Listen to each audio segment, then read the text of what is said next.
promises to be more colourful over the Christmas period. Already, decorations and beautiful Christmas trees are appearing in our local shopping centres. Gift wrapping is proving to be a popular way to add an extra touch to that special present. The freshly decorated City Mall was a crowded scene today. Shoppers were busy buying Christmas presents and the money was flowing freely. There were many visitors to Santa, and although some were reluctant, to most children he was a popular attraction.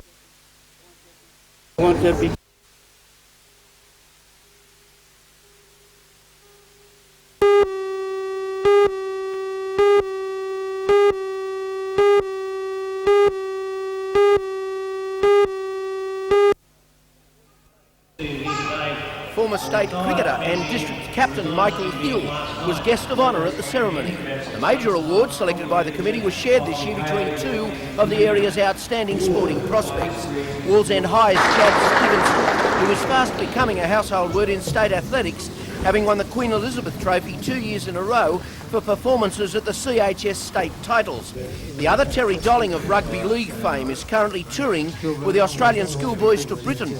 Terry was a member of all teams right up to the national side for the last 2 years and was named man of the series against New Zealand. He is currently playing first grade with Central Charlestown and is expected to join Cronulla Sutherland in 1987. The awards, though, were spread throughout the district, from Boorigle's Janice Weimar to Nelson Bay's Brian Donnelly, the Andrews sisters of hockey, not singing, to Dungog High's all-rounder Sharon Scholes, David Campbell of Morisset, Janine Adnam of Katara High, Toronto's golf star Wayne Stewart, hockey players Ian Davies of Lambton, Jane Nixon and Evan Watson of Katara, Karen Belcher of Cardiff High, and Linda Ward of Katara for softball. The Hunter area has always boasted plenty of sporting talent, but it's doubtful it has ever had the likes of this group. Names to remember.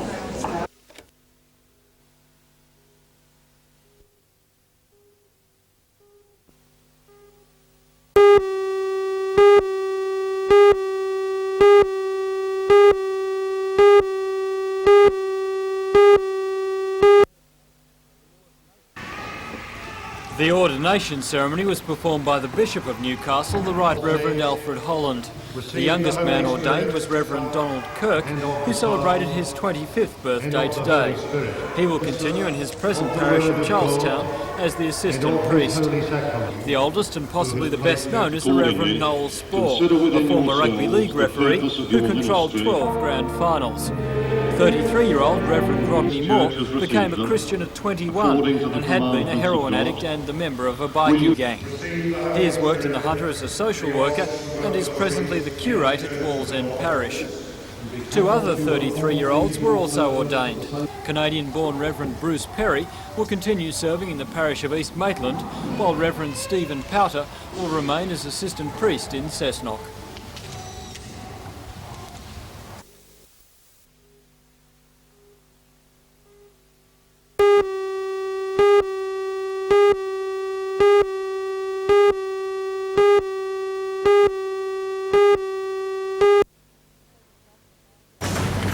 The federal government says the plan will revitalise the industry by reducing protection over a 7-year period starting in 1989, leaving only a 60% tariff on imported goods in 1996.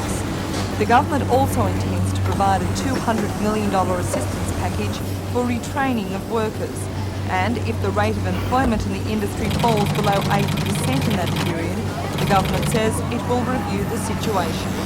Peter Rundle, who employs some 400 workers in his Newcastle business, says this plan does give manufacturers a fighting chance, but says many may make the Trans-Tasman crossing to New Zealand. The government's keen to foster trade between Australia and New Zealand, and New Zealand manufacturers don't pay any duty on their raw materials. And this can be quite significant in the price of a man's suit, for example. There can be big savings in manufacturing in New Zealand. Would Rundles ever consider going to New Zealand? We certainly have to consider it, Janelle. There's no doubt we'd always maintain the part of our manufacturing in Newcastle, but certainly if there are big cost advantages in New Zealand, we will consider it and could move part of our production there.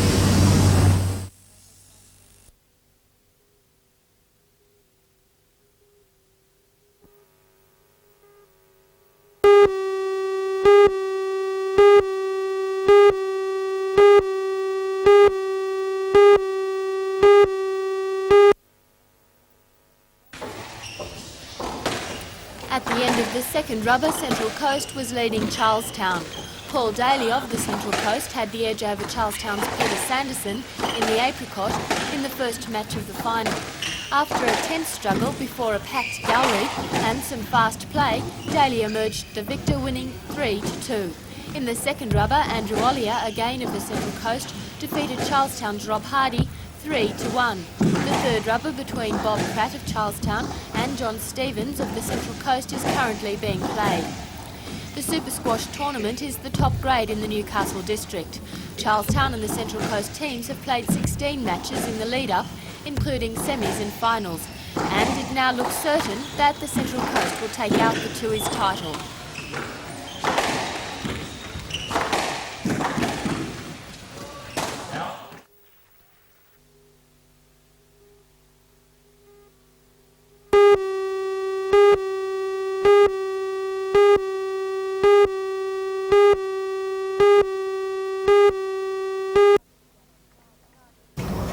Saga began on Friday when members of the regional crime squad were doing routine checks at a car yard of engine and chassis numbers.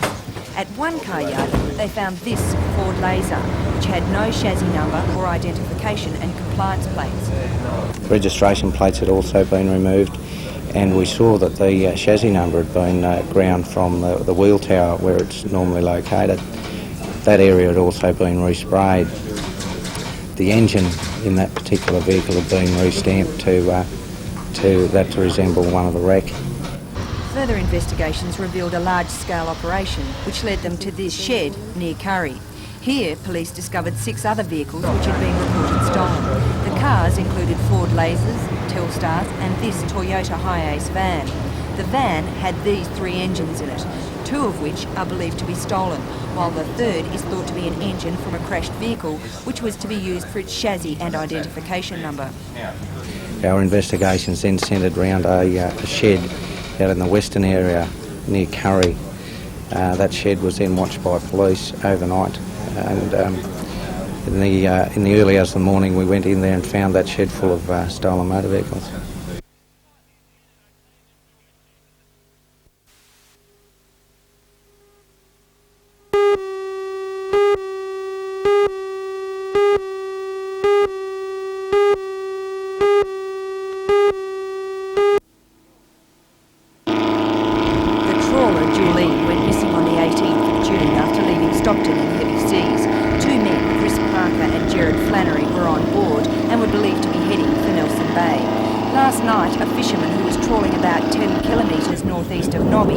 Up part of the wreckage. It was taken to Newcastle Water Police for inspection and identification.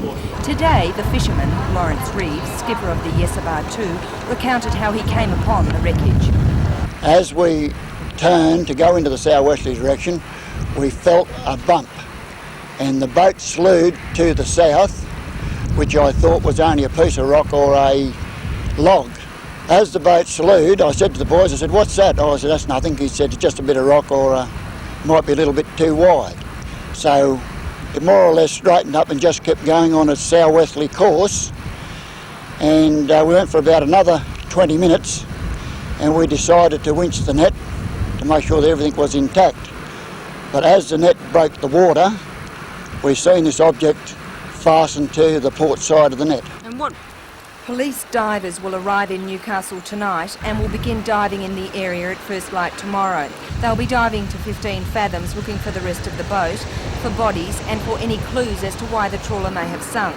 According to Detective Lovell from Raymond Terrace Police, the find is of key importance.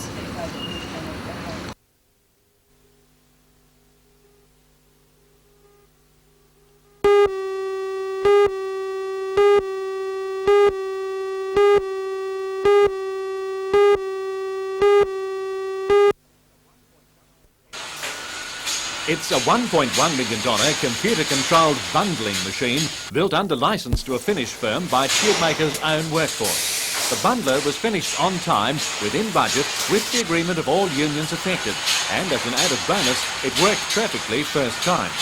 Combined with Tubemaker's high-speed galvanising plant, the bundler now gives the company a highly competitive edge in quoting for its steel pipes and fittings. Under the automatic control of a computer, the pipes are first taken through a process where they are counted, then bundled in a hexagonal shape, in this case 91 25mm pipes. The 1.5-tonne cluster is then automatically bound with steel strapping and passed onto a moving rack for collection by a forklift truck. Before that, though, the ends are colour-coded for easy identification in the storage yard. The bundles are stable and uniform and easier to handle, and that means they're less likely to be damaged. Plant manager Lee Daly says the new equipment will make tube makers more internationally competitive at a time when it really counts. We intend to be internationally competitive by the end of the Steel Industry Plan, and this is part of our program to achieve that aim. The new bundler certainly improves our productivity and makes a safer working environment for our people, improves our product presentation, and enables us to compete not only with other local domestic producers, but also with selling our material overseas and export markets.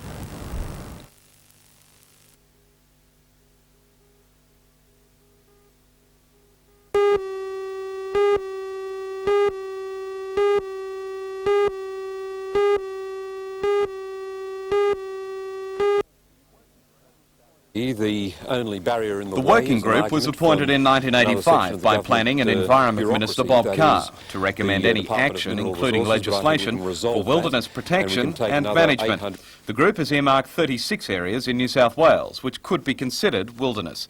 Its primary definition of wilderness is a large tract of land not substantially modified by humans and their works, of sufficient area to make practicable its preservation and appropriate use in an unimpaired condition, and giving opportunities for solitude and recreation. Intense debate on the issue has forced the closing date for submissions to be extended. The timber industry in particular has lobbied long and hard, saying forest reserves will be lost to them if the proposed legislation goes through. Recreational users of national parks, like four-wheel drive owners, want bush tracks left open, not only for their own use, but in case of emergencies, like carrying out injured bushwalkers. Local councils, such as the Dungog and Gloucestershire, say the impact on tourism and local industries would be noticed if large tracts of wilderness area were closed. And a major farming group, the Livestock and Grain Producers Association, has said good grazing land should not be sacrificed for wilderness. But the LGPA, along with all the other interested groups, say they're confident Bob Carr will assess all the submissions in their proper perspective, and they maintain no hasty decisions will be made over the areas included. And they also unanimously agree that the wilderness legislation will go ahead, but how much their interest will be affected will only be judged by the success of their individual lobby.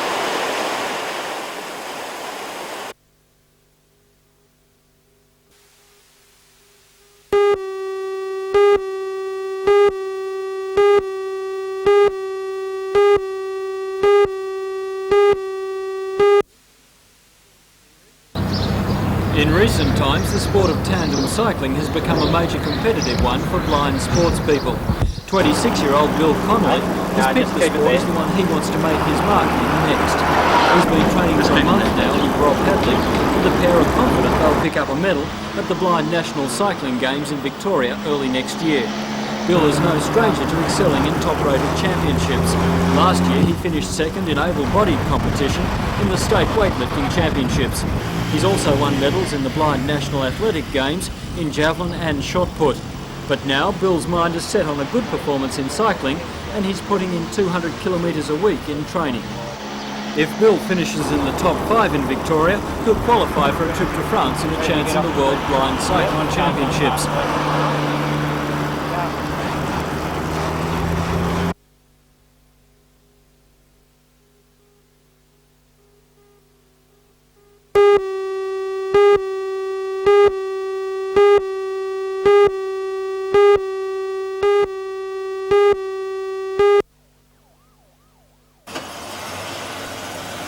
Paramedic service began 10 years ago with just 2 men.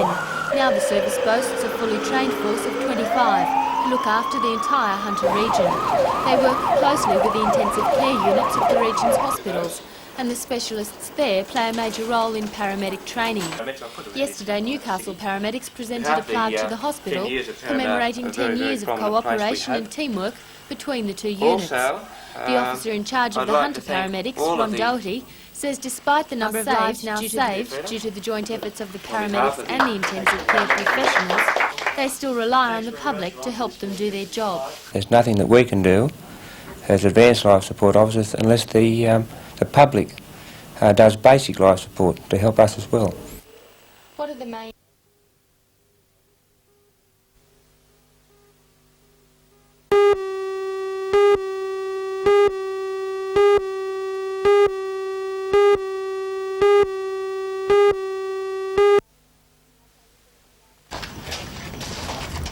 At 8:30 last night, Newcastle detectives arrived at this flat in Brook Street, Bar Beach. Inside, asleep, they found a man wanted for questioning following the assault and attempted murder of a woman earlier in the day. Detectives questioned the man for a short time before taking him to Newcastle Police Station where just before midnight he was charged with the assault and attempted murder and a number of further offences. He's been remanded to appear in Newcastle Court this morning. The man charged is a shift worker in his early 20s. The raid on the Bar Beach flat followed the discovery of a woman near Senate Drive in the Heights around lunchtime yesterday. She was suffering from stab wounds and burns. The woman alleged a man forced entry into her Cooks Hill home and assaulted her. He then locked her in the boot of a Renault sedan and drove her to bushland off City Road. There he allegedly stabbed the woman 3 times before setting the car alight. The woman freed herself by pushing out the car's back seat and escaping through the passenger compartment. She's now in the Royal Newcastle Hospital and is reported to be in a satisfactory condition.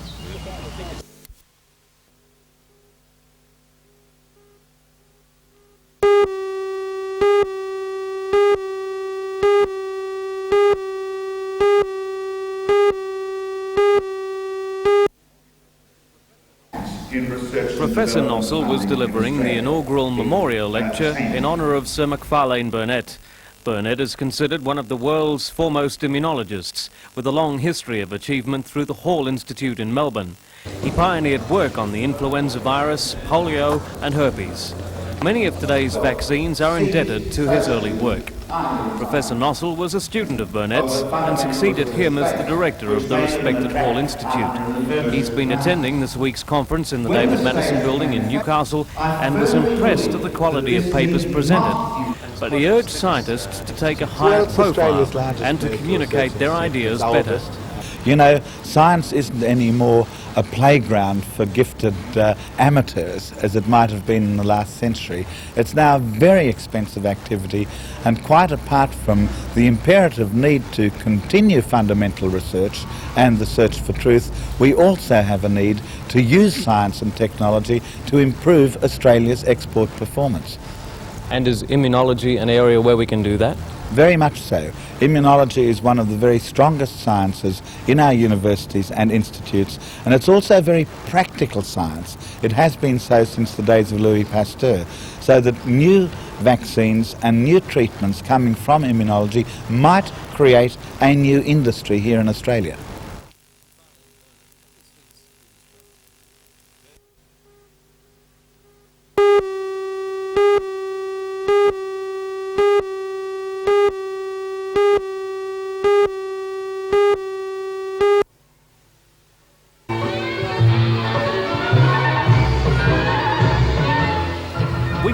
Michael rehearsing today at Marie Walton Marnes Dance Academy.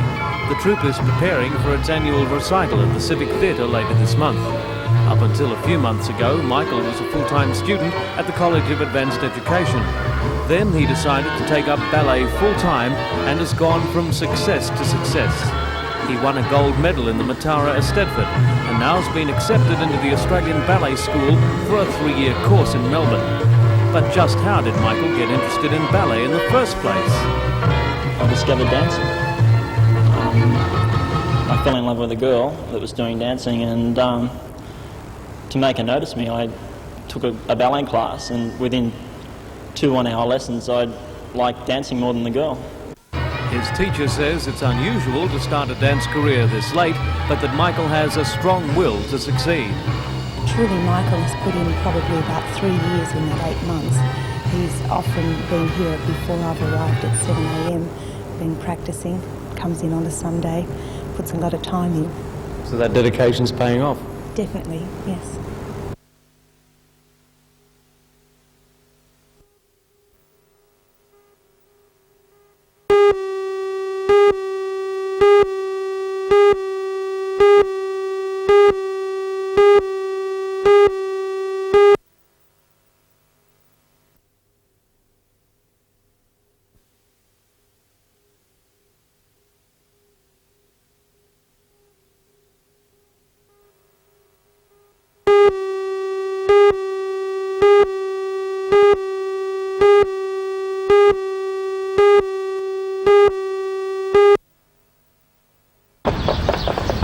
old master Joe Wilson, who makes regular raids on Newcastle's feature races, will drive the favourite Happy Tolliver. The two local horses will carry plenty of the punters' dollars. The horses were at work today on the tight showground circuit, with trainer Tony Halpin in charge of Bori Jet on the outside, and Newcastle's Premier Reinsman Ray Ellis with the big fella, Lots of Vic. Tony's got his horse in extra good order for tomorrow night and is one of the chances. But I think really the horse to beat is the Joe Wilsley trained Happy Tolliver. Joe Wilsley does well at Newcastle track too, doesn't he? He does. He beat Lots of Vic in the Spring Cup. We won a track record and Lots of Vic was only beaten ahead, so hopefully I can turn the tables tomorrow night. He looks in fine fettle though here today, doing his stuff. Well, he is a credit to Brian Hayes, the trainer. Does turn his horses out very well. It's interesting to note that the connections of Lots of Vic include the former Australian golfing champion Jack Newton, Dick McLean, who's well known in golfing circuits, and of course Brian Hayes, the trainer. Yes, and they'll all be here in force tomorrow night to see the horse go round.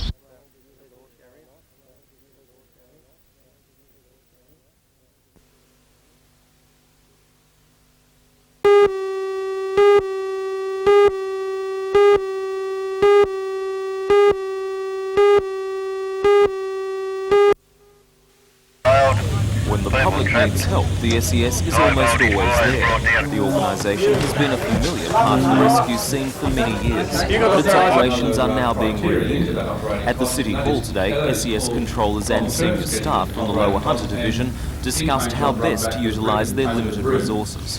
A major issue for the service is how to cooperate with other emergency services, such as ambulance, police and fire brigade.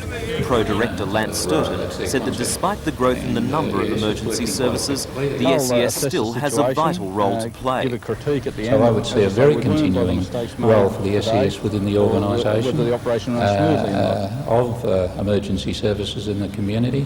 Primarily they are a support organisation to the professional services, but they have many people within their ranks with considerable expertise in floodboat operations, which is one of their primary tasks, and many other areas, and I think you've seen evidence of that here today with their rescue vehicle from, say, Dungog and the like, where people really rely on them in local communities, particularly in country areas.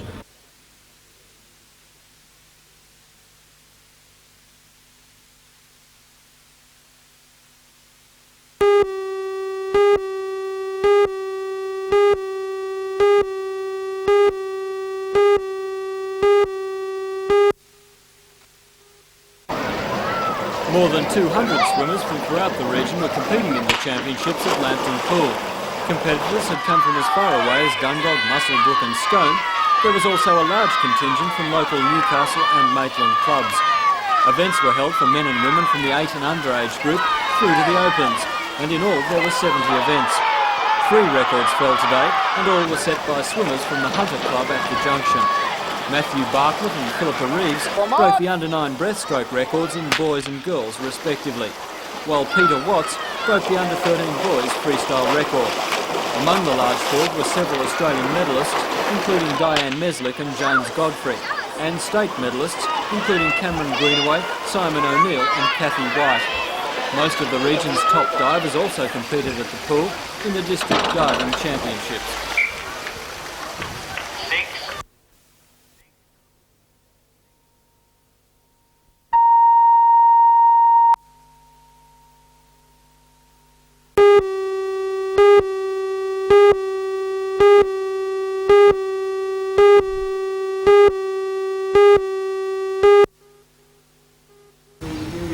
In the past, tribunal hearings such as these have been legalistic, with extensive cross-examinations. But under new regulations, the hearings are now more informal, with greater emphasis on written submissions. Today, 2 groups, Our Town FM Proprietary Limited and Newcastle Stereo FM Proprietary Limited, had their respective directors quizzed by the tribunal, which is headed by Deidre O'Connor. They were asked about their aims and ideals and their commitment to localism.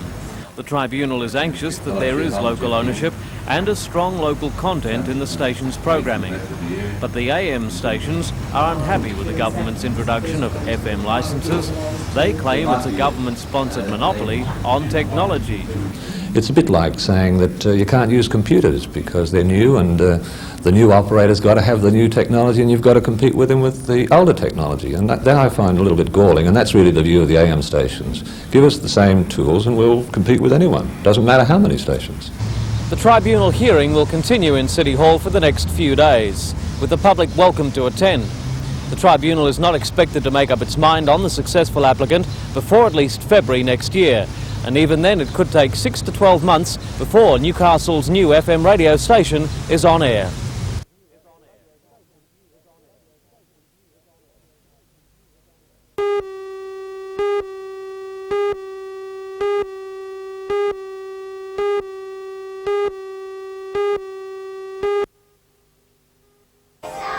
In the natural amphitheatre provided by the grounds of Coal Point Public School, 95 children sang, danced and acted their way into the hearts of the audience. The students from kindergarten and years 1 and 2 performed a musical called The Birthday Party, written by American Milton Oken.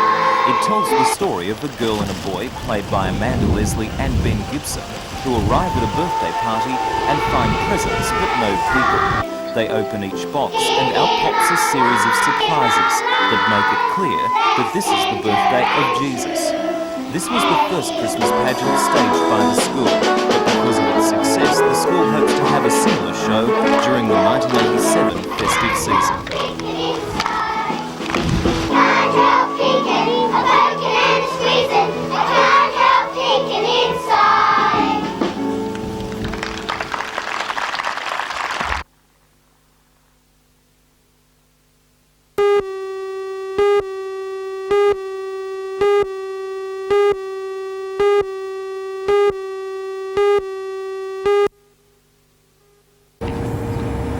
Swansea's new post office is situated at 7 Lake Road, or right next door to where the old post office was. It was open for business on the 17th of November because the old building had to be demolished to make way for the driveway. The building is a modern brick building with air conditioning throughout and looks more like a building society than most of the existing post offices. The new post office has a total floor space of 412 square metres, which the workers say is much more suitable than the cramped old building for post office. Federal Minister for Transport Peter Morris, Lake Macquarie Mayor Jeff Pasterfield and Australia Post State Manager were all on hand for the opening. It was also attended by a large number of Swansea's business people. The delivery area of the post office covers 5,000 houses in the Swansea, Caves Beach, Blacksmith and Pelican Flat areas. A staff of 35,000, 3095.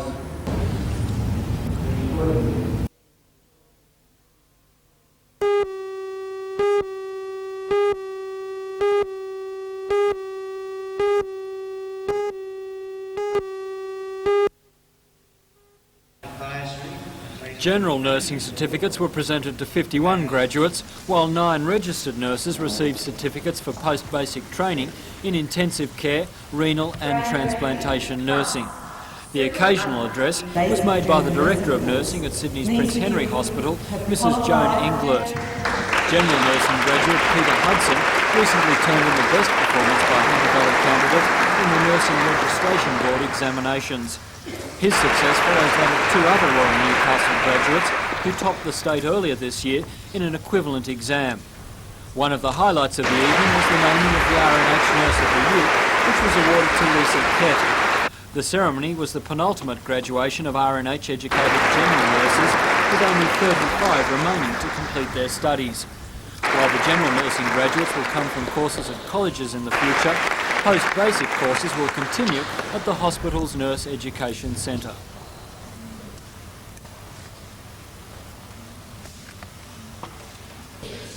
Diana Louise Pettit.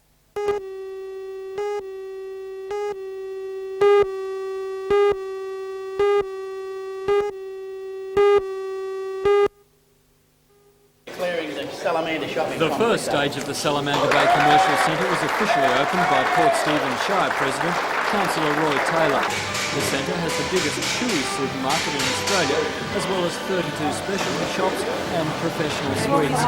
Councillor Taylor is confident the development's critics will soon eat their words. He says that although the council no longer owns the commercial centre, the council and the ratepayers of Port Stephens will benefit from its success. The new owners of the centre, Centennial Projects, say that within 2 to 7 years they'll be ready to build Stage 2, which is twice as big as Stage 1.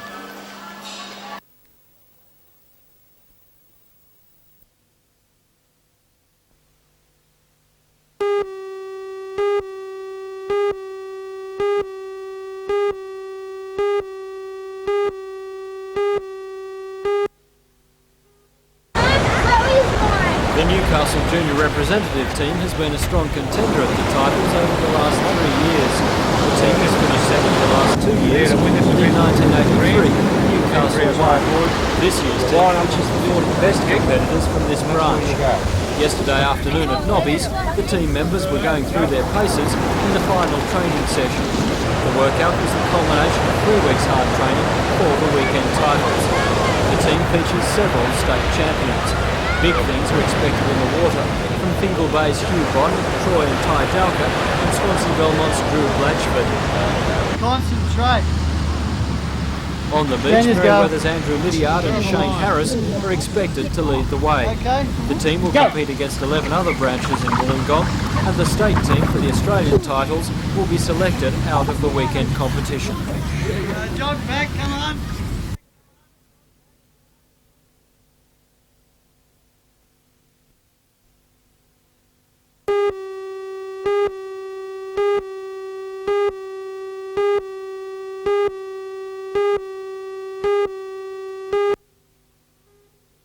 The new marina will be the centrepiece of the Public Works Department's soon-to-be-completed $5.5 million seawall. The marina will feature 220 wet berths, a waterfront promenade, a restaurant and a retail complex. After an environmental impact statement is completed, it's hoped construction will begin in June next year, with a completion target of December 1988. Minister for Ports, Laurie Brereton, says the marina will be a world-class pleasure boating facility and a boost to Port Stephens. While in the area, Mr Brereton also opened a $500,000 boat ramp at Soldiers Point. The ramp was funded jointly by the Port Stephens Shire Council and the Public Works Department.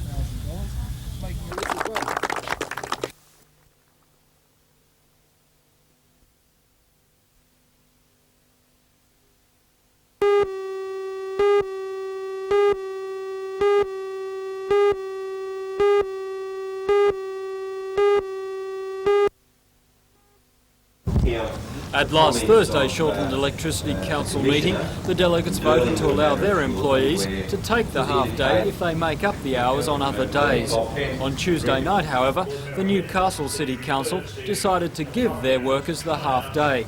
ETU spokesman Bob Britton is angry because he says this is inconsistent. Well, we're very surprised that there's such an inconsistency between councillors. The same act applies. We believe that the councillors of Shortland County Council were intimidated by Councillor Jobling, and he was obviously politically motivated, but we believe that was the case, and we hope that the ghost of Jobling won't be there next year.